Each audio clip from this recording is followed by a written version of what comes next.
Assalamu alaikum, dear students and respected parents. As you know, due to the current circumstances, we have taken this initiative of taking online classes.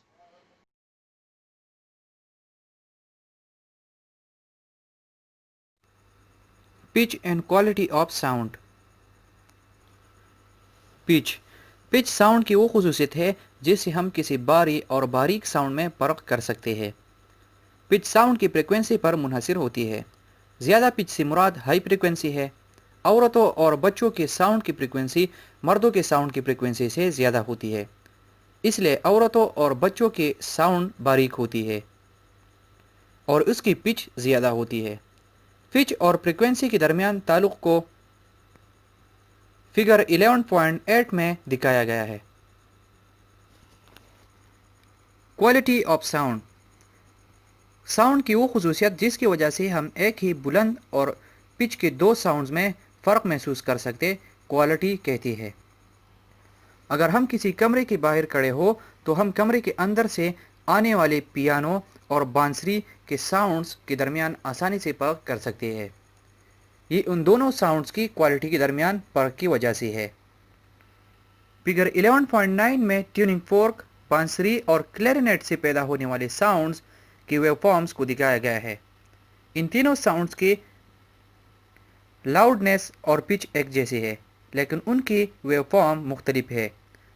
इसी वजह से उनकी quality मुख्तलिफ होती है, जिसकी वजह से उनके साउंड्स के दरमियान फ़र्क किया जा सकता है।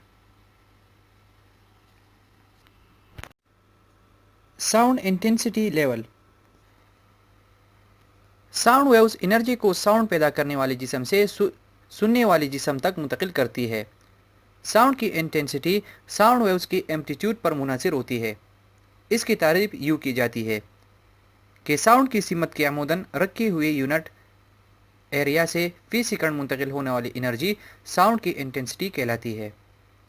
साउंड की इंटेंसिटी एक फिज़िकल मिक़दार है जिसको आसानी के साथ दुरुस्ती से नापा जा सकता है। साउंड की इंटेंसिटी का यूनिट वाट फी मुरब्बा मीटर है।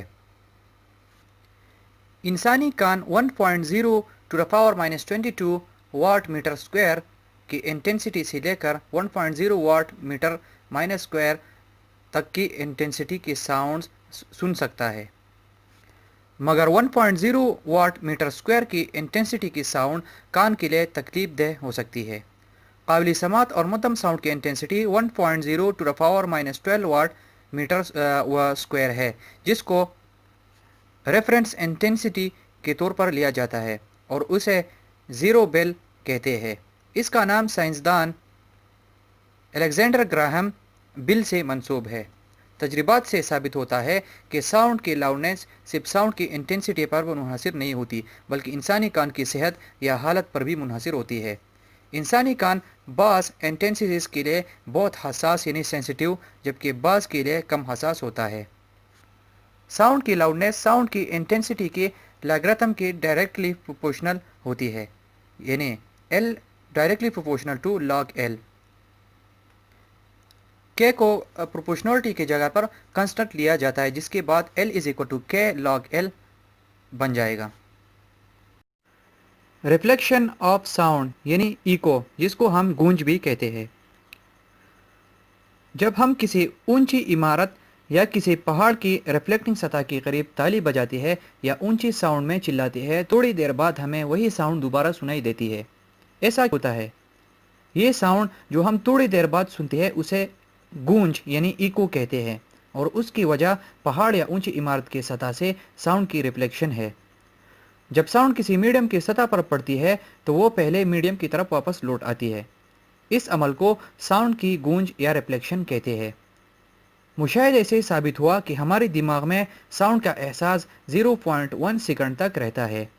इसलिए गूंज के साफ सुनने के लिए हमारे साउंड और गूंज या रिफ्लेक्टेड साउंड के दरमियान वक्त का फासिला कम से कम 0.1 सेकंड होना चाहिए।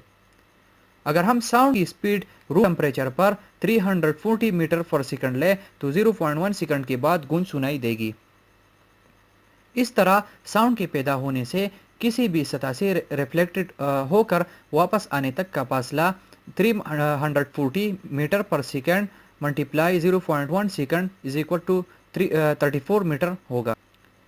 لہٰذا گونج کو واضح طور پر سننے کے لیے رکاوٹ کا ساؤنڈ کے متنوع سے کم از کم فاصلہ اس کے فاصلے سے آدھا یعنی 17 میٹر ہونا ہوگا۔ گونج کو ملٹیپل ریفلیکشن کی وجہ سے ایک سے زیادہ دفعہ سنا جا سکتا ہے۔